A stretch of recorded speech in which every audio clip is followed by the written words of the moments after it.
Hello and welcome to the channel जिसका नाम है JD studies. In the previous lecture we will cover the rotor bar current section, cross sectional area of the rotor bar, shape and size of the rotor slot, and copper loss in the rotor bars. Okay, so if someone is not watched that video, please go and watch that video. I can give the link in the I button. Now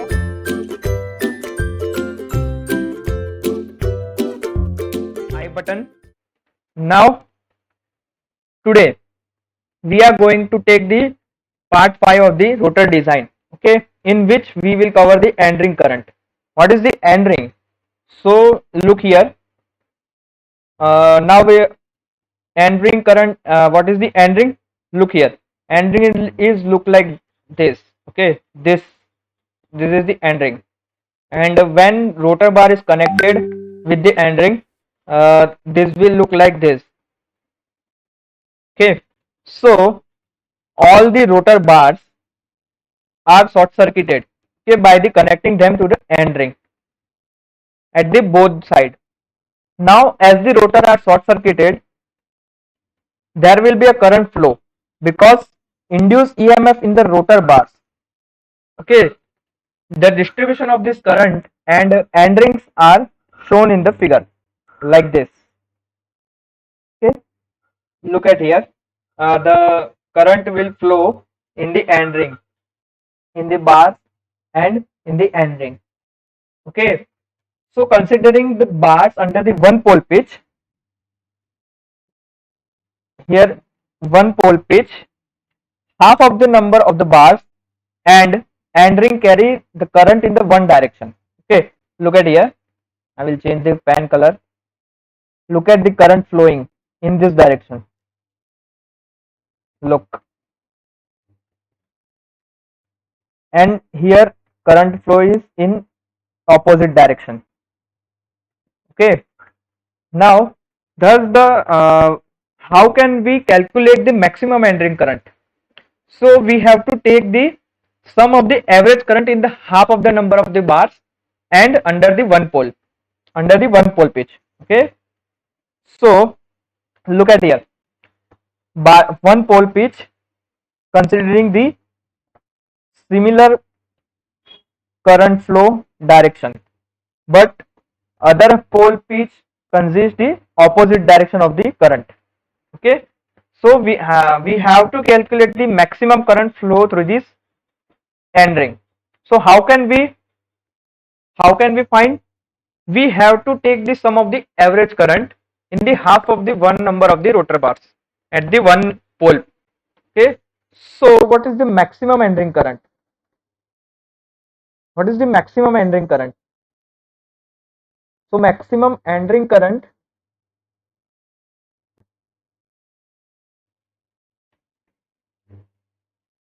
which is denoted by IE max, okay, is equal to what? Is equal to number of bars over half a pole pitch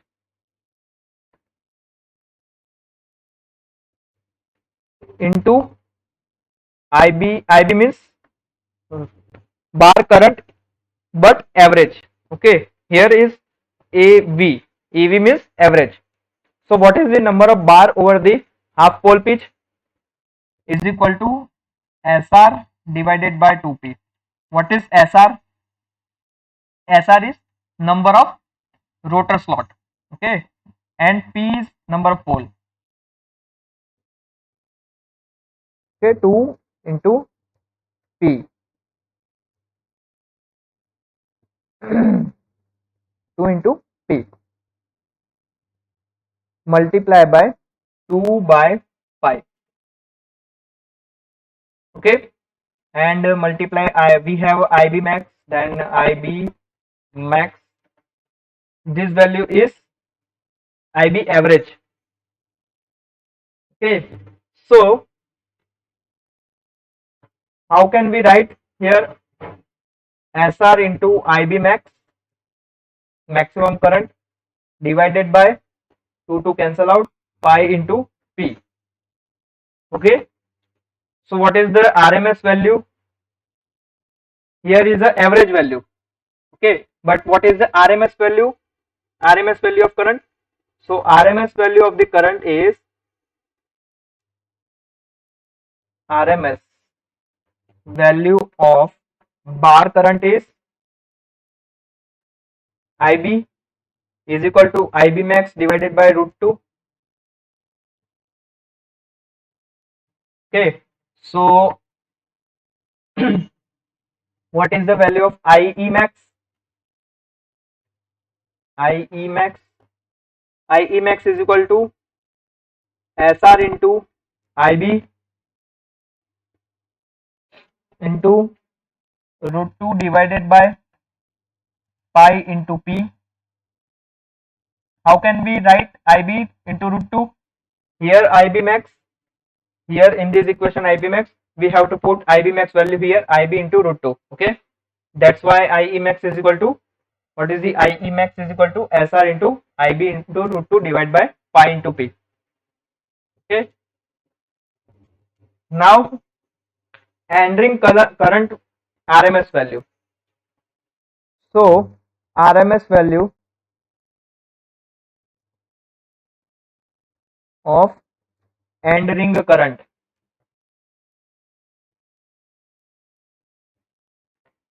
What is the RMS value of end ring current is IE max divided by root 2.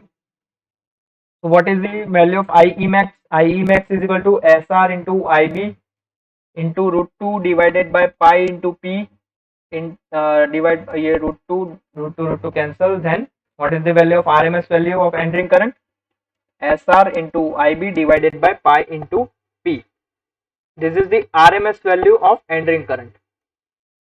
Okay, so how can we calculate the value of entering current? Total value IE max is equal to what? IE max is equal to SRIB into root 2 divided by pi into P. But what is the RMS value of entering current? SRIB upon pi into P. Okay, now second here is the second point is area of entering current. How can we find the area of entering current? We have to know the entering current. Okay, and assuming we have to assume the suitable value of current density in the end ring. Okay, so current density in end ring, maybe we can assume that 4.5 to 7.5 ampere per mm square. How we can assume this value? Because this value is given to the handbook data. Okay, design handbook data.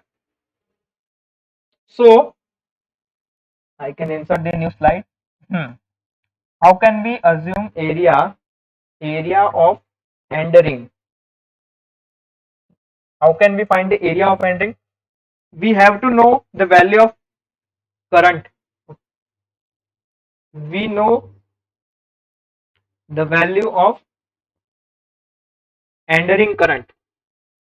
End current. What is the value of end current? RMS value SR into IB divided by pi into P. Okay, so we know the value of end current and assuming suitable value of current density. Here suitable value of current density is for end ring, suitable value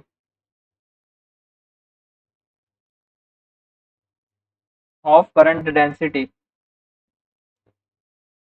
is what? Is we assume 4.5 to 7.5 ampere per mm square. Okay, so area of each end ring we have to denote AE, area of each end ring is equal to IE. IE means RMS value of end ring current and delta E. What is the delta E? Delta is current density in mm square. Okay.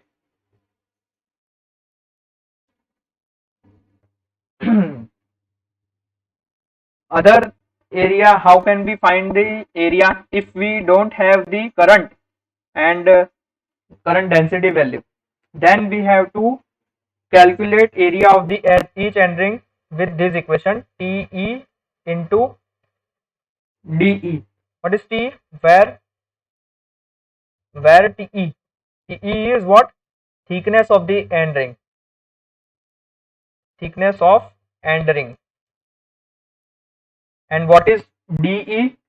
DE is what? Depth of the end ring. Depth of end ring.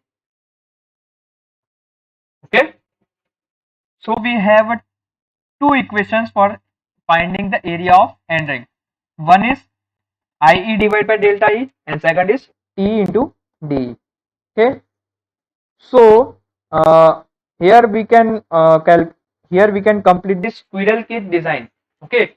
Squirrel cage rotor design we have to complete it. We cover the all of the points in the squirrel cage. Now in the second lecture, in the next lecture, we will cover the all of the uh, points regarding the wound rotor. Okay, wound rotor design.